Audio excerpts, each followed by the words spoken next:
В 2021 году, 7 ноября, Гаврилу Васильевичу Никифорову, одному из 5 самых крупных предпринимателей, зачинателей торгового дела в Якутии, исполняется 150 лет со дня рождения. Он является уроженцем рода Агакай первого Толоминского наследия. Родословная Гаврила Васильевича начинается с его прадеда Михаила, деда Сергея Тёкой. Гаврил достойно продолжил дело своих предков. В отличие от них, он был образованным, хорошо владел русским языком, свободно общался с известными фабрикантами, купцами. Никифоровы сделали много доброго для своих земляков. К сожалению, у купцов Никифоровых до сих пор не было ни одного отдельного издания, освещающего жизненный путь этой семьи, в свое время внесших посильный вклад в развитие своего края. Срывками печатались отдельные материалы в периодических изданиях, в книгах, несколькими строками. Только благодаря народному писателю, историку по призванию Василию Егоровичу Хараскалу, который с 2000-х годов начал собирать материалы по воскрешению имени Гаврила Никифорова, белое пятно истории начало раскрываться широкому кругу почитателей, интересующихся судьбами своих соплеменников. Отрадно, что по увековечению доброго имени Гаврила Васильевича начали заниматься его потомки.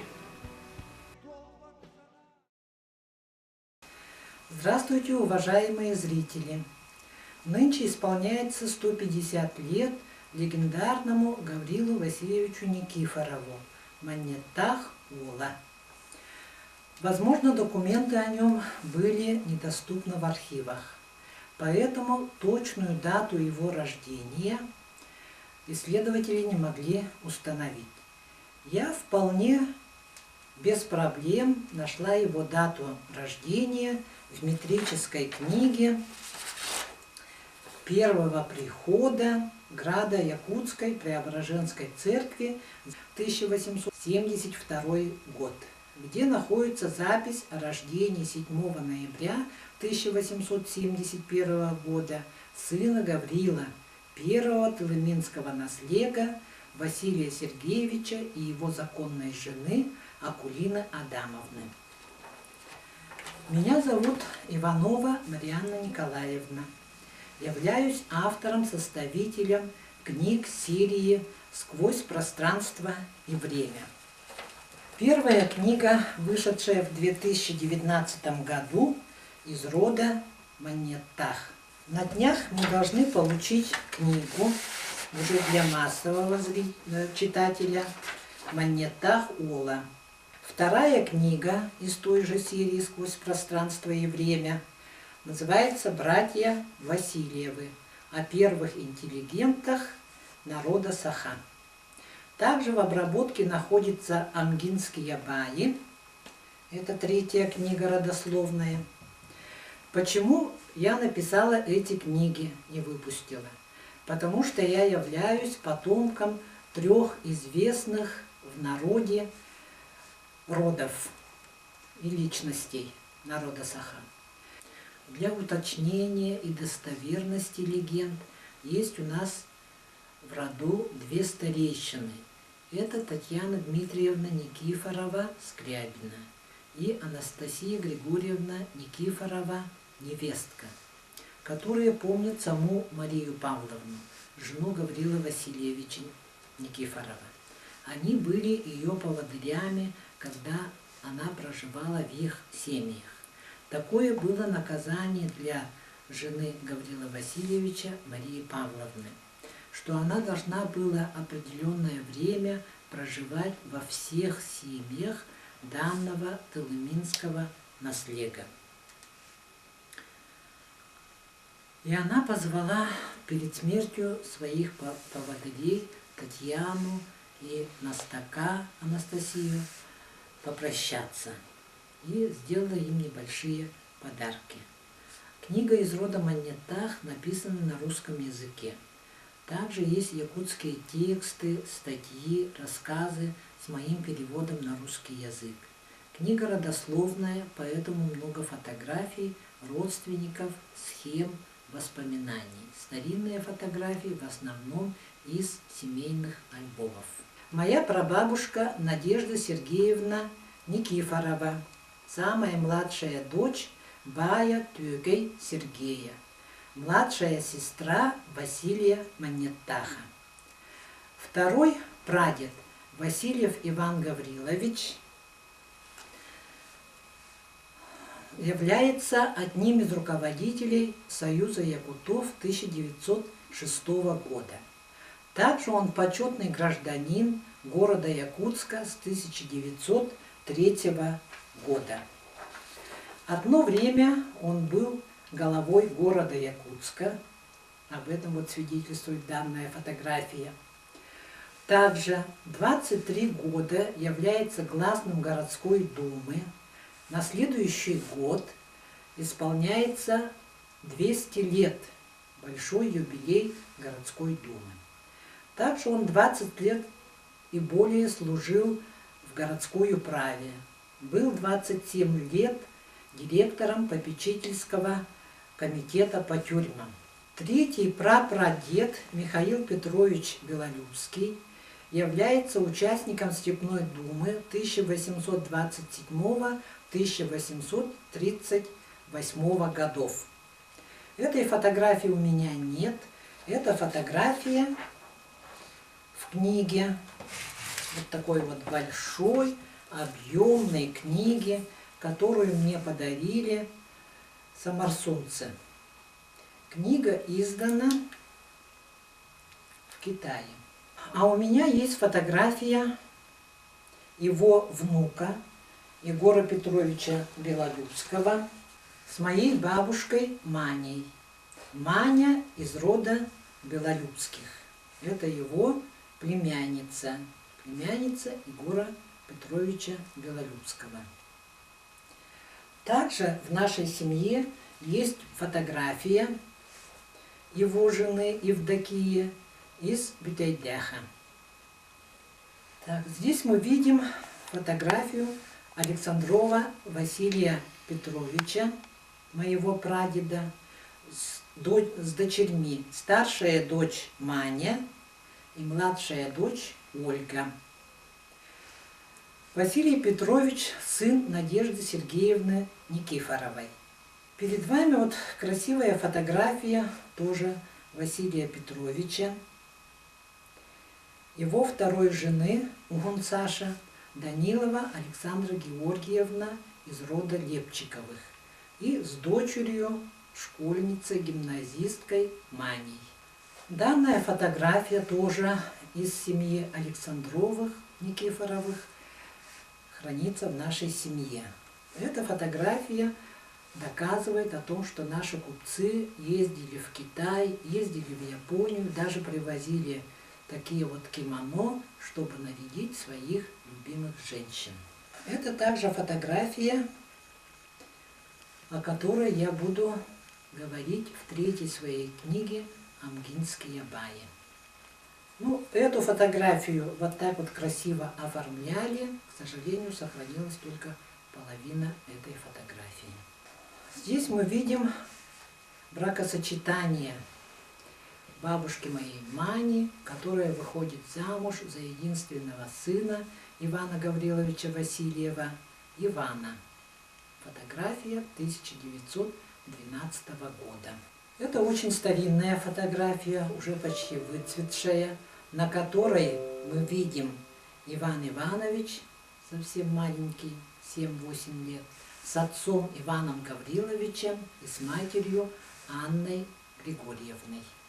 Бабушка Маня и дед Иван.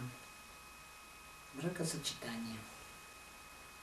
Ну, есть несколько фотографий деда Иван Иванович. Это фотография Благовещенская. Иван Иванович со своими родственниками из Восточно-Кангаласского улуса. Эта фотография доказывает родство с Яковлевыми. И в семье хранится такая вот уникальная фотография, единственная фотография свадебная 1912 года. Значит, это свадьба бабушки Мани Васильевой, Александровой по отцу, Никифоровой по бабушке и по матери Белолюбской.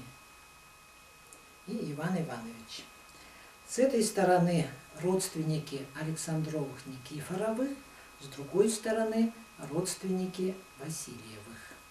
Мой отец Никитин Николай Васильевич из Амманахра является почетным гражданином Амгинского улуса.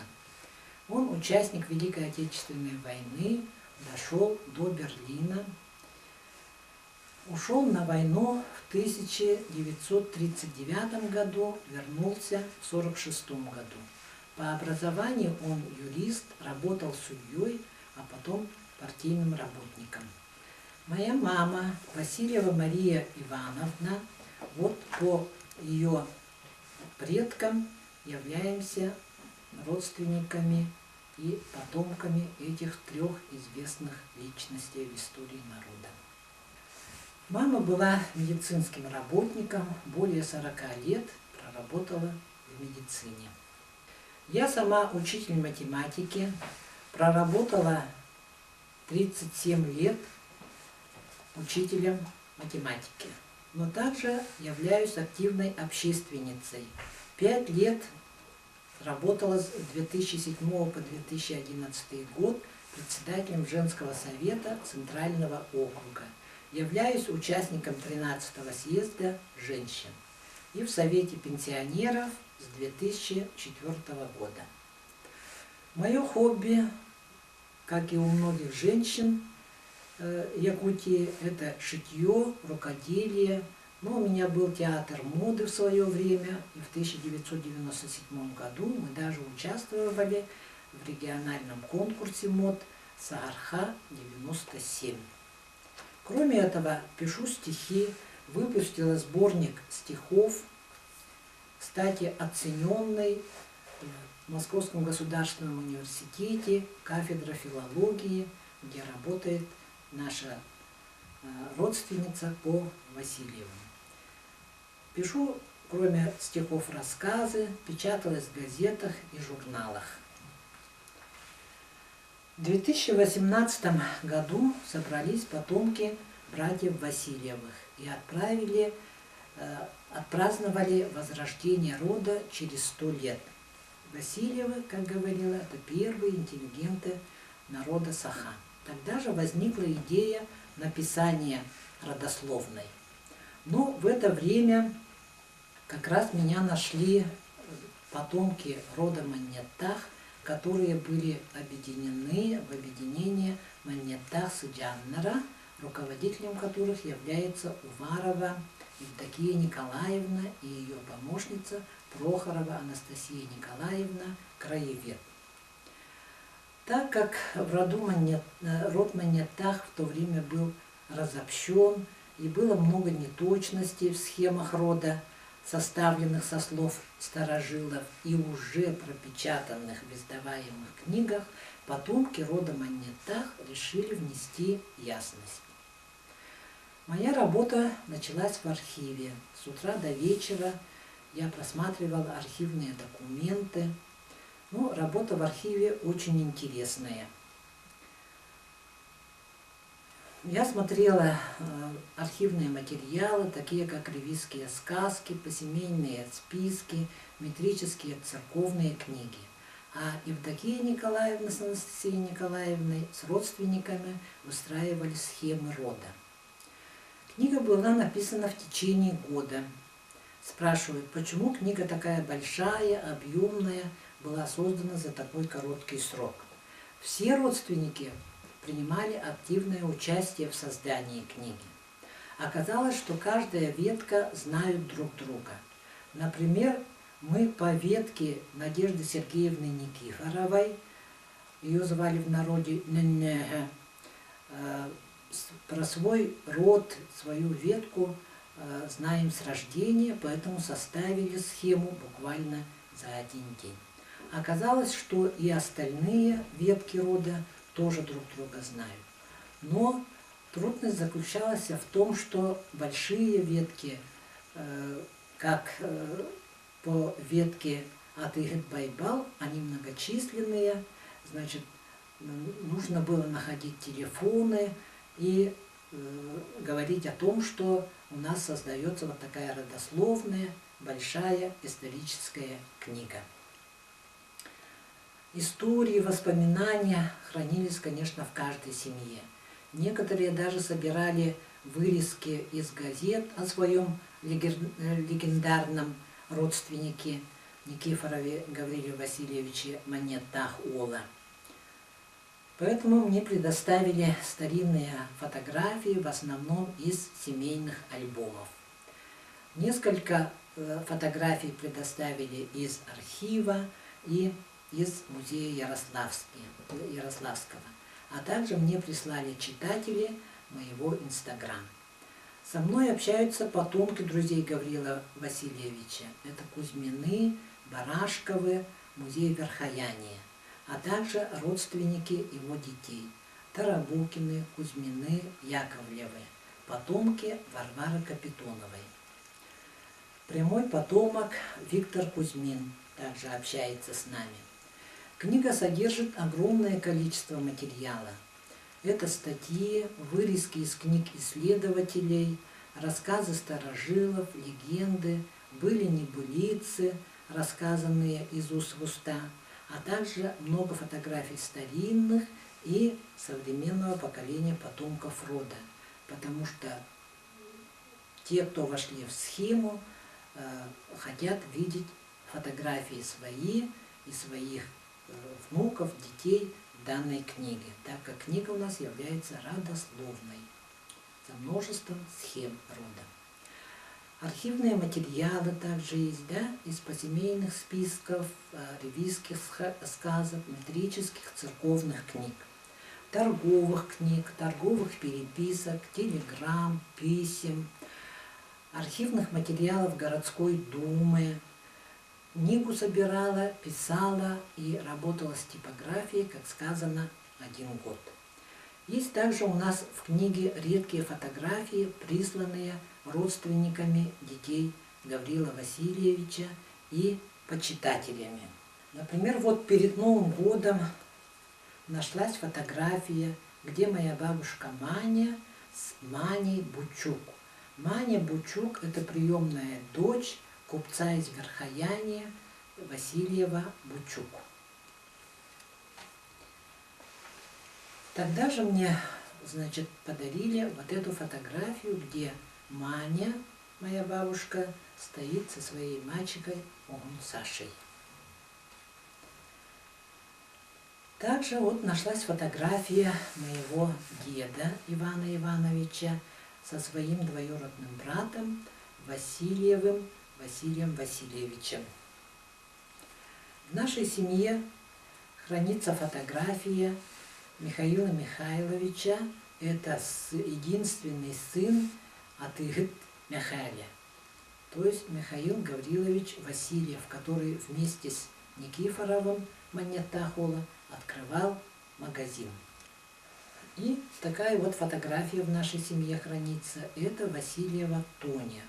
Мы достоверно не знаем, но это фотография Санкт-Петербурга. Предполагаем, что это старшая дочь Ивана Гавриловича Васильева. Вот эта фотография была прислана по интернету. Тоже очень редкая фотография. Недавно эта фотография появилась в Челбоне, правда, там немножко неправильно написали. Здесь у нас сидит Лариса, тогда, когда она ездила к отцу со своим мужем Корниловым. Есть Анатолий, сын Гаврила Васильевича, Рязанский, Чиняке Новгородов. И посередине это Авдотья Эмерсин, это родственница наша по Васильевым. И сам Гаврил Васильевич. Также вот прислали мне тоже очень редкая фотография, да? Это Мария Павловна со своими родственницами. Эта фотография тоже прислана по интернету. Данная фотография хранится в Нюрнбергском музее.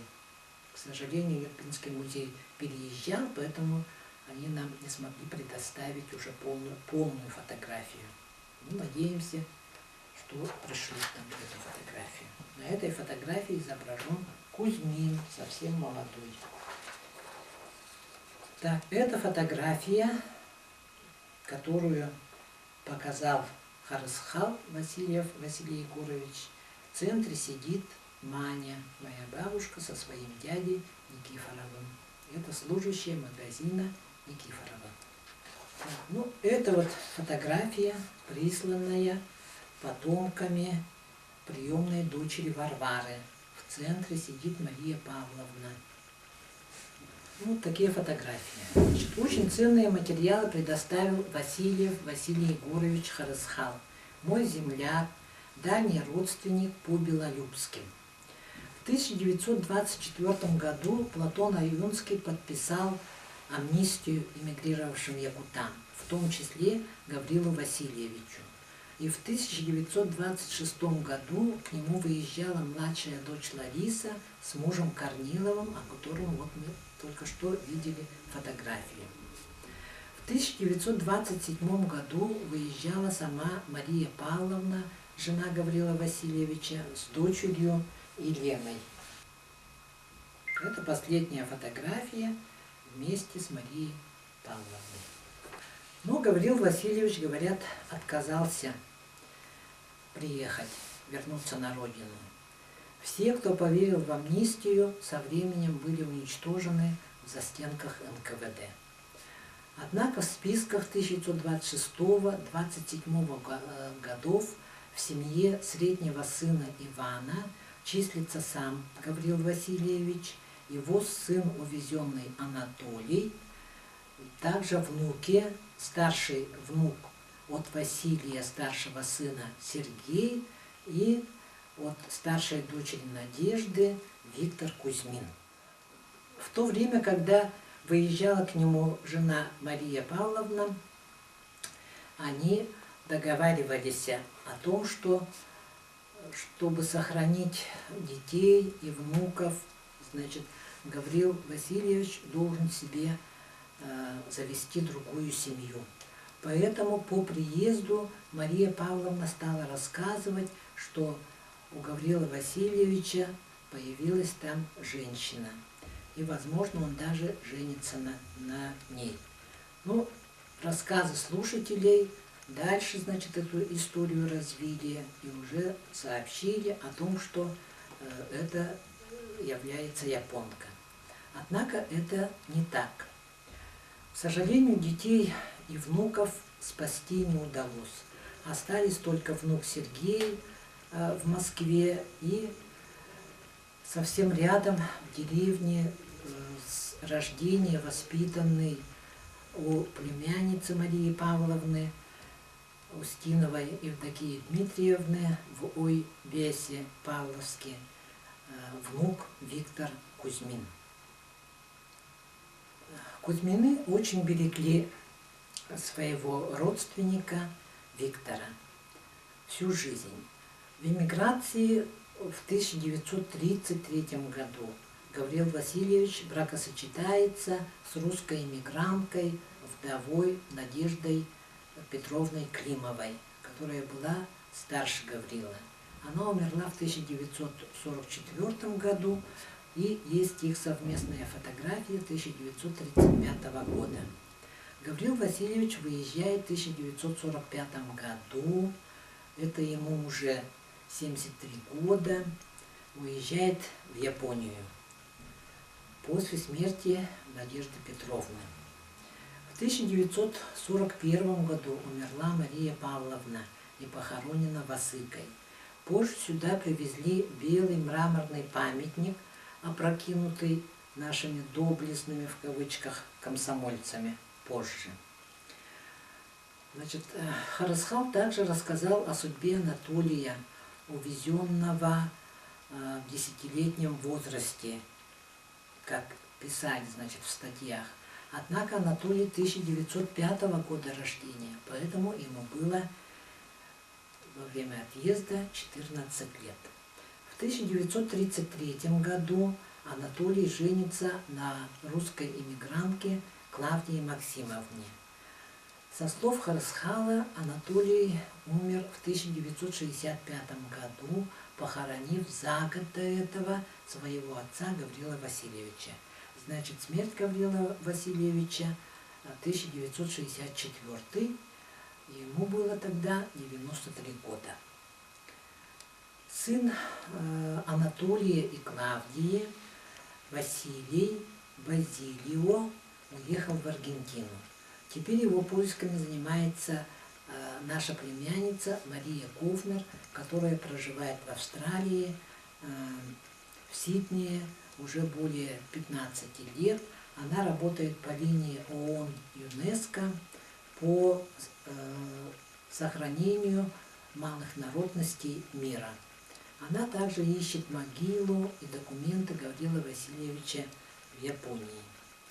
Оказывается, многих интересует родство Гаврила Васильевича Маньята-Хола с доктором истории, профессором Башариным Георгием Прокопьевичем, учителем Платоновым Иваном Ивановичем, а также с семьей Лепчиковых.